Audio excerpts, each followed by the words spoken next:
Hola amigos, ¿cómo están? Aquí de vuelta para poder hacer nuestra recopilación de Génesis capítulo 35. Pero antes necesitamos la ayuda de nuestro Padre amoroso. Así que si gustan acompañarme, por favor, oremos. Gracias, Padre amado, por este día. Gracias por darnos un día más de vida y de salud. Gracias por tu amor, por tus bendiciones. Gracias por todo lo que haces por nosotros, Padre. Perdónanos, por favor. Perdona nuestras imperfecciones. Perdona nuestras faltas y ayúdanos y guíanos con tu Espíritu Santo para que ilumine y guíe nuestra mente, nuestros corazones, cada acción, cada decisión en nuestra vida diaria, que sean siempre basadas de acuerdo a tus enseñanzas. Ayúdanos también con el entendimiento de tu palabra para poder atesorarla en nuestros corazones y aplicarla todos los días en nuestra vida diaria, así como Jesús nos lo enseñó. Líbranos también de todo mal, Padre, y te pedimos todo esto en el nombre de Cristo Jesús, tu Hijo amado. Amén. Muy bien, amigos, entonces ahora sí empezamos con nuestra recopilación.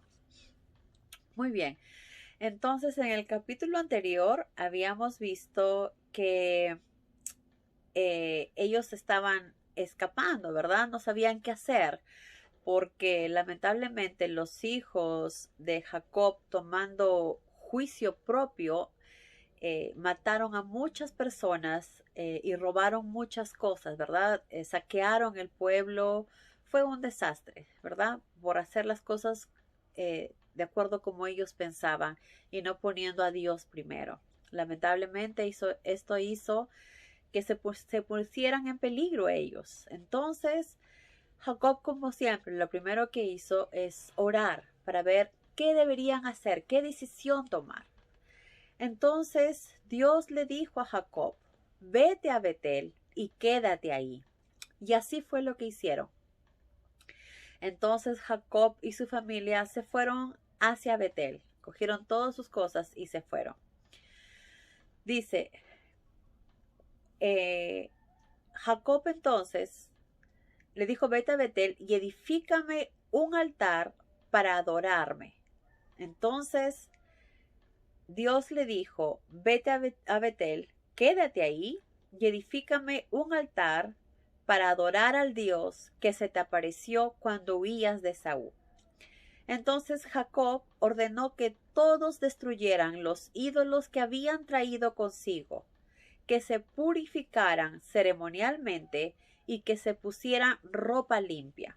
¿Qué significaba todo esto? Bueno, después de los desastres y de las acciones tan terribles que habían hecho, obviamente estaban llenos de pecado, estaban llenos de cosas negativas, cosas muy malas, estaban, podemos decir, toda la sangre llena toda la ropa llena de manchas, ¿no? No de sangre, quizás algunas sí literalmente, pero a lo que me refiero es que estaban llenas de manchas de todas las malas acciones que habían hecho los hijos de Jacob. Entonces, tanto a los hijos como a los siervos, como a todos los que estaban ahí, que pertenecían a la familia de Jacob, les dijo, les ordenó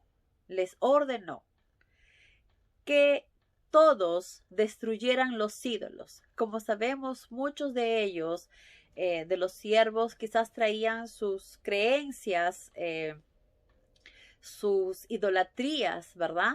Entonces, en ese mismo instante, Jacob dijo: si alguien había robado, había traído cosas que son de ídolos, ¿verdad? Que tenían que ser inmediatamente destruidos. Entonces les dijo: todos destruyan los ídolos que habían traído consigo. O sea, ¿se acuerdan cuando ellos fueron y saquearon al pueblo? Pues probablemente se pudieron haber traído muchos ídolos de ahí, porque eso era lo que más abundaba, las estatuas que ellos tenían, ¿verdad?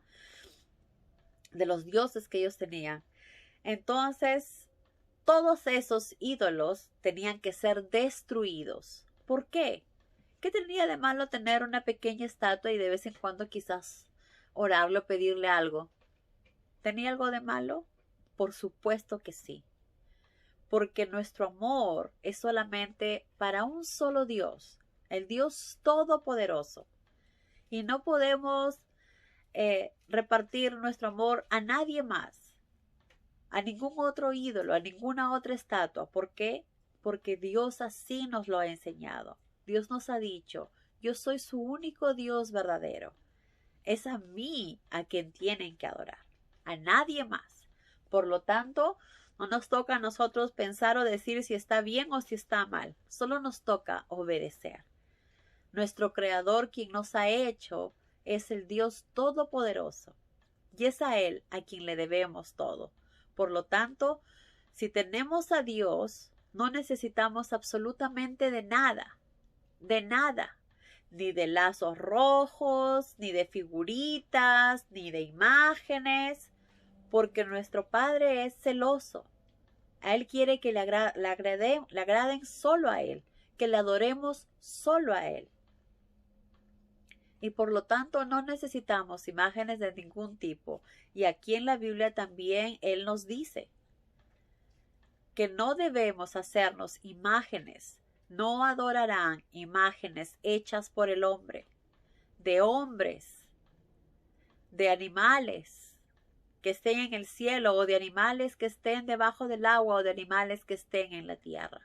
No adorarás ningún tipo de imagen. Por lo tanto, si tenemos a Dios Todopoderoso, nuestro Creador, Creador del mundo, de las plantas, del cielo, del sol, del día, de la noche, de nosotros mismos, porque nosotros fuimos creados por Él. Nosotros venimos del polvo, y eso ya lo leímos en Génesis. Nos sacó de la costilla de Adán e hizo a la mujer, y del polvo hizo al hombre. Por lo tanto, lo que somos se lo debemos a nuestro Padre y a nadie más. No necesitamos de nada absolutamente. ¿Quién es más poderoso que nuestro Padre? No existe nadie más poderoso que nuestro Creador. Por lo tanto, solo debemos obedecer y hacer lo que Él nos pide. Entonces tenían que destruir inmediatamente todos aquellos ídolos que habían traído. Entonces les dijo, destruyan todos los ídolos y purificarán y se purificarán ceremonialmente. Cada uno de ellos tenía que purificarse. ¿Y qué significa la palabra purificación? Pues limpieza, ¿verdad? Limpiar hasta lo último, lo más pequeño.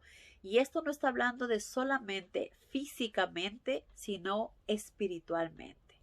Tenían que orar y pedir perdón a Dios. Pedir perdón por todas las malas acciones que habían hecho. Pedir perdón a Dios para poder limpiarse de toda esa negatividad con la que habían actuado y del egoísmo que habían actuado. Entonces tenían que purificarse físicamente y sobre todo espiritualmente. Por eso les dice que se purificarán ceremonialmente. Tienen que orar, tienen que limpiarse, tienen que tratar de hacer las cosas mejor, de ser mejores seres humanos espiritualmente, moralmente, en nuestras acciones, en las decisiones. Tenían que purificarse ceremonialmente y que se pusieran ropa limpia. Obviamente la purificación es espiritual y también física. Tenían que bañarse, limpiarse y ponerse ropa limpia, ¿verdad? Así la purificación se veía no solamente por dentro, sino también por fuera. Y recordemos que nadie puede engañar a Dios. Dios sabe exactamente si lo hacemos de corazón o no. Si cuando hablamos con Él lo hacemos sinceramente o no. Entonces no hay nada que sea oculto en nuestro Padre, porque Él lo sabe absolutamente todo. Entonces no podemos engañarlo. Así nos escondamos donde queramos. Él conoce nuestros pensamientos, Él conoce nuestros sentimientos más íntimos, nos conoce a la perfección, mucho mejor de lo que a veces nosotros nos conocemos a nosotros mismos. Así que a nuestro Padre no podemos engañar. Entonces, cuando hacían esto, tenía que ser una purificación ceremonial, como dice, física y sobre todo espiritual, y que se pusieran luego ropa limpia. Porque vamos a subir a Betel, le dijo Jacob, vamos a subir a Betel, que yo le voy a edificar un altar al Dios que respondió a mis oraciones en el día en que estaba angustiado y me acompañó el viaje. Y así fue. Entonces todos empezaron a entregar sus ídolos, todo lo que habían robado, todo lo que quizás traían escondido, todos los ídolos y los aretes. Y muchos dirán, pero ¿por qué también los aretes? Porque probablemente muchos de esos aretes eran usados para hacer honras a los ídolos que tenían allá. O muchas veces algunos de los aretes quizás tenían cosas significativas a la adoración a los ídolos. Por eso era mejor quitarse absolutamente de todo, tanto los ídolos como los aretes. Se quitaron absolutamente todo y todo se lo entregaron a Jacob. Jacob, ¿qué hizo con todo esto?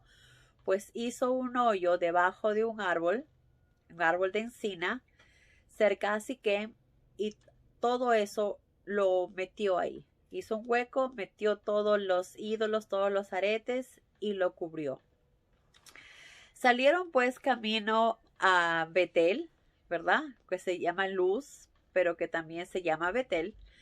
Y en el camino nadie los atacó, nadie les hizo nada. ¿Por qué? Porque dice que el miedo que tenían a Dios estaba sobre todas las ciudades que pasaban, porque todos sabían que Dios protegía a Jacob. Entonces, ningún pueblo se atrevió a hacerle daño a Jacob ni a su familia en la travesía que estaban teniendo hasta llegar a Betel, porque es ahí donde le dijo Dios a Jacob que tenía que ir. Entonces finalmente llegaron a Luz, que como les decía anteriormente también se llama Betel, en Canaán. Jacob erigió ahí un altar. Miren que siempre, en cada momento, Jacob hacía altares para Dios. Entonces imaginen, él lo tenía a Dios presente todo el tiempo, a cada momento, en cada decisión, en cada acción que tomaba. Lo primero que hacía era orar y segundo, agradecer de corazón. Siempre estaba haciendo altares para Dios, para agradecer por su amor. Entonces, veamos que Jacob era un hombre muy agradecido. Y eso es algo que nosotros también tenemos que aprender a ser agradecidos con nuestro Padre. Nuestro Padre nos da la vida todos los días, nos da un sol todos los días, nos da un día nuevo todos los días, nos da un pan para comer, nos da un techo, una familia. Tantas cosas que tenemos que estar agradecidos, un lugar donde descansar cuando nos sentimos enfermos. Tantas cosas que a veces estamos acostumbrados a tenerlos, pero que no valoramos. Entonces hay que aprender a valorar y a ser agradecidos de todas las cosas que nuestro Padre hace por nosotros todos los días. Así como Jacob, que todo el tiempo estaba orando y todo el tiempo estaba preparando altares para alabar a Dios. Entonces Jacob erigió ahí un altar y llamó al lugar el Betel, el Dios de Betel, porque fue en Betel donde Dios se le apareció mientras huía de Esaú. Poco después de esto, pues murió Débora, quien era la nodriza de Rebeca, como sabemos era la esposa de Isaac, y fue sepultado bajo una encina en el valle que quedaba también junto a Betel. Y eso le pusieron el nombre de Alcon-Bacut, que significa encina de llanto. Probablemente debe haber sido muy doloroso para Rebeca, ¿no? Cuando Jacob llegó a Betel, desde Padan Aram, ¿verdad? Dios se le apareció y lo bendijo nuevamente, confirmando así la bendición que ya le había dicho. ¿Se acuerdan cuando estaba peleando con él y que le deslucó la cadera? Pues reafirmando la bendición, Dios le dijo a Jacob: no te llamarás más Jacob, que significa usurpador, sino a partir de ahora te llamarás Israel, el que prevalece con Dios. Y también le dijo, yo soy el Dios Todopoderoso, le dijo el Señor, y haré que fructifiques y te multipliques para que seas una nación grande e incluso muchas naciones. ¡Cuántas bendiciones!, ¿verdad? Igual como Jacob, nuestro Padre siempre nos está bendiciendo, sobre todo cuando hacemos su voluntad, sobre todo cuando hacemos las cosas en la manera que a Él le agradan. Entonces Él siempre nos va a llenar de muchas bendiciones. Entonces, qué importante es que si amamos a nuestro Padre, si creemos en Jesús, vivir en la manera que Jesús nos enseña.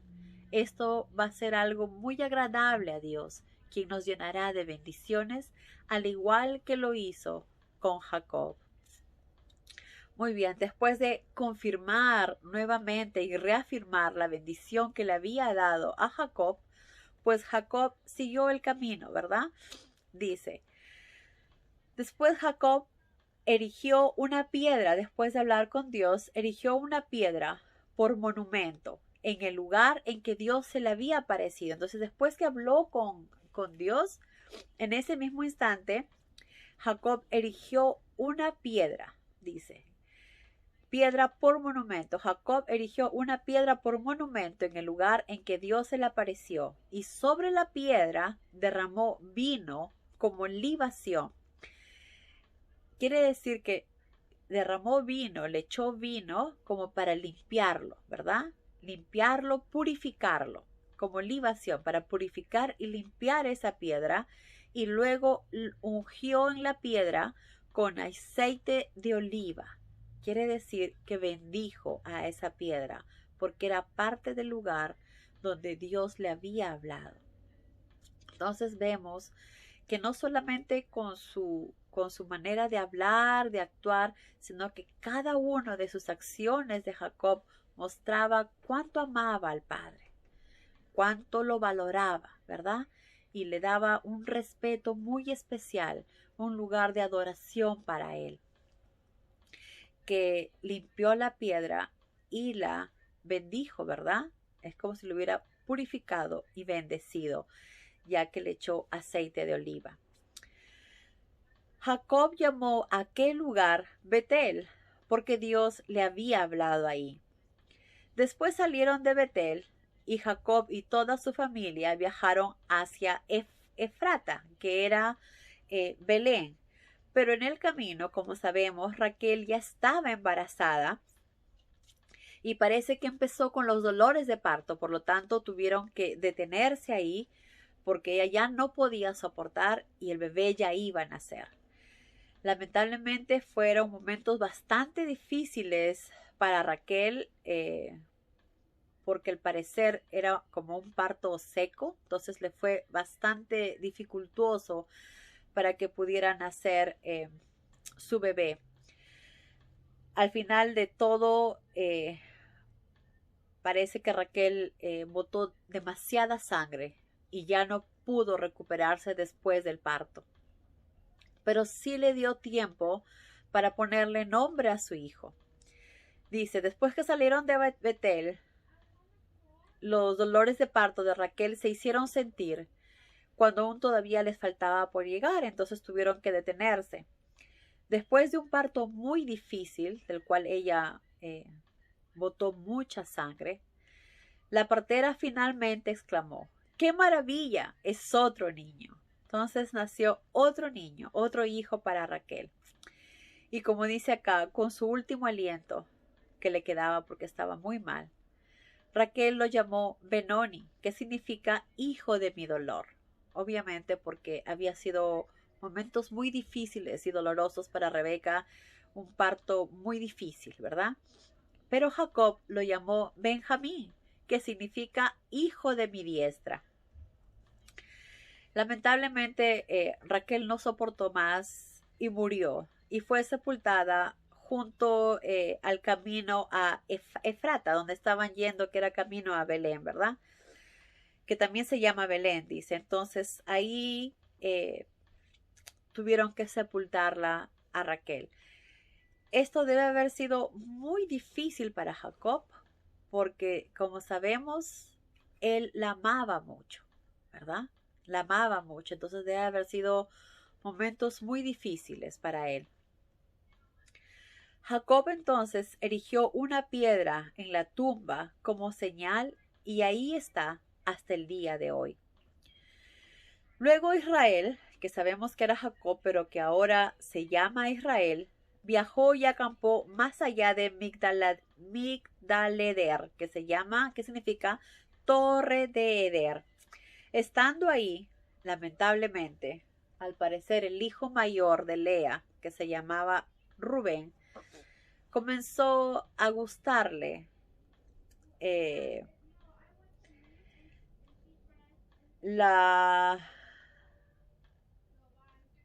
se podría decir, la concubina de su padre.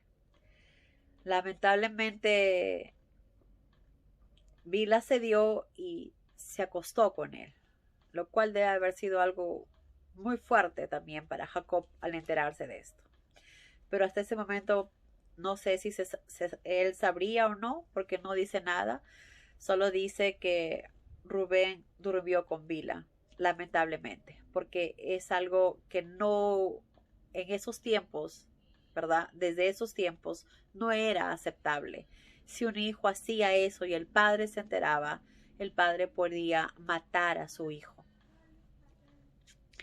Entonces luego acá nos dicen que estos son los nombres de los 12 hijos de Jacob. ¿Por qué es importante que sepamos quiénes eran los 12 hijos de Jacob y por qué nos lo vuelven a repetir? Porque de estos 12 hijos de Jacob es que vienen las 12 tribus de Israel. Entonces, ¿cómo vienen las 12 tribus de Israel? ¿Cómo nacen? Pues justamente de los hijos de Jacob.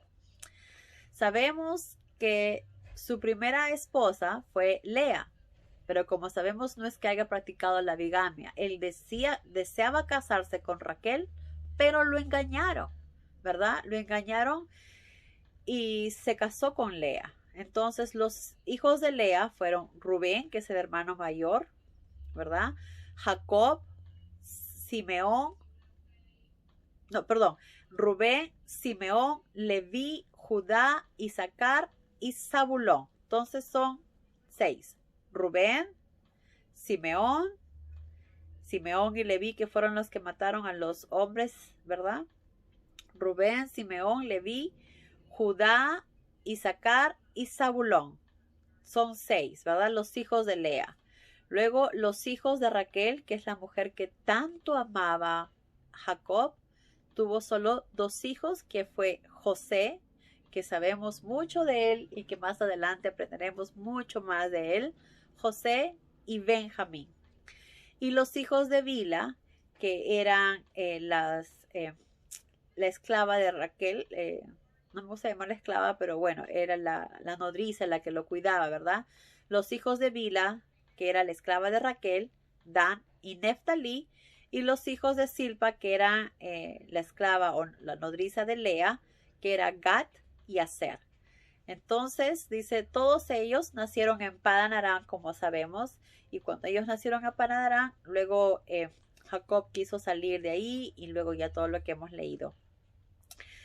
Continuaron el camino y Jacob llegó hasta donde vivía Isaac, su padre, en Mamre, en Kiriat Arba, que ahora se llama la ciudad de Hebrón, donde también había vivido Abraham.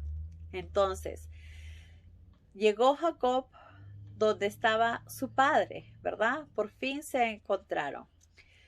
Isaac, lamentablemente, el padre de Jacob, murió poco después, a la avanzada edad de 180 años. Entonces, como sabemos, antes vivía muchos más años, pero cada vez esto se fue acortando, ¿verdad? Entonces, Isaac murió poco después, a la edad de 180 años. Pero debe haber sido un momento muy agradable poder encontrarse otra vez con su hijo después de tanto tiempo, ¿verdad? Abrazarlo, besarlo, estar un tiempo juntos y después de esto ya poder irse en paz, que probablemente si no se iba era porque deseaba este encuentro con todo el corazón. Pero gracias a Dios se dio. Jacob volvió a estar con su hijo, se abrazaron y estuvieron juntos. Y lamentablemente, después de un tiempo, Isaac murió, como dice acá, a la edad de 180 años. Pero bueno, amigos, así es. Hasta aquí acaba nuestra recopilación. Aprendemos que dentro de lo más importante es siempre dar gracias a Dios por todo lo que Él hace por nosotros, aprender a ser agradecidos por tantas bendiciones que recibimos todos los días y enseñar y inculcar esto a nuestros hijos desde pequeños, el amor a nuestro Padre. Que Dios los bendiga, amigos, y que tengan un día lleno de muchas bendiciones. Adiós.